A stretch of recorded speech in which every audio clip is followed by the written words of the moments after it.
The investigative journalist behind Clinton Cash is now on the Obama money trail.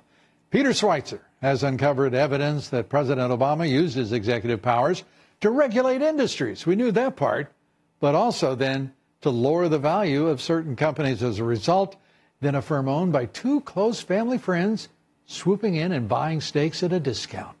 The book found a pattern of investments in coal, offshore mining, for-profit universities that closely tracked the Obama administration regulatory policy changes. And among the beneficiaries, billionaire activists Tom Steyer and George Soros. Now, those are names we've all heard of. Peter Schweizer joins us tonight. And again, it's great to see you. Congratulations on the book. Thanks. The new book is out. It is called Secret Empires: How the American Political Class Hides Corruption and Enriches Family and Friends.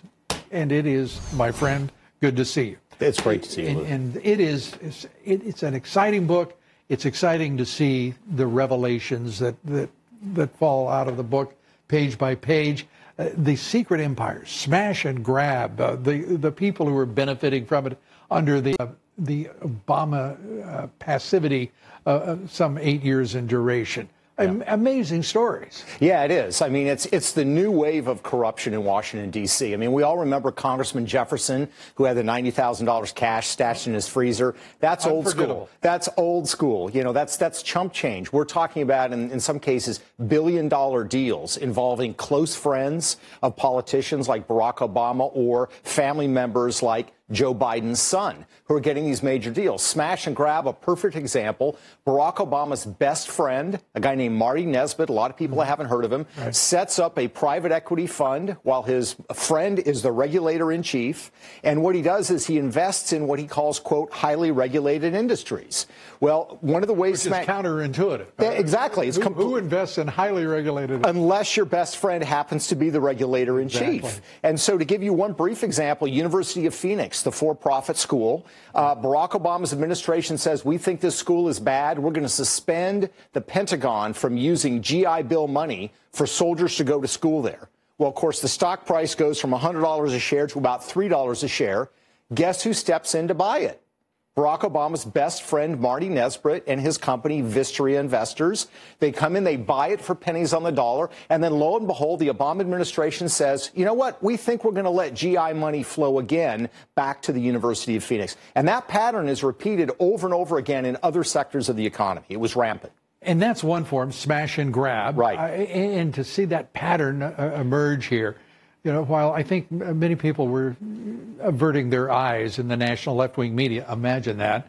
But the idea that the Biden and Kerry sons and stepson could come together to make money off the dad's, what would we call it, his business? Think about this, Lou, for a second. You've got Vice President Biden, Secretary of State John Kerry from 2013 to 2016 negotiating with China on the South China Sea, on trade issues, on national security, on North Korea. And at this time, the sons, or in one case, John Kerry's close aide, are involved in businesses that involve multi-billion-dollar deals with the Chinese government. Not Chinese companies, the Chinese government. One very extreme example, 2013, Joe Biden flies over on Air Force Two to Beijing, China. Who's on the plane with it? His son, Hunter Biden, who, by the way, has no background in private equity. Joe Biden goes there, negotiates with the Chinese, widespread criticism. He's soft on Beijing. 10 days later, his son, Hunter, scores a $1.5 billion, with a B, private equity deal from the Chinese government. This is American princelings, and there are multiple examples in the book. And the idea that the South China Sea, as China's building out all of those artificial islands, they continue unconstrained, uninterrupted by the Obama administration.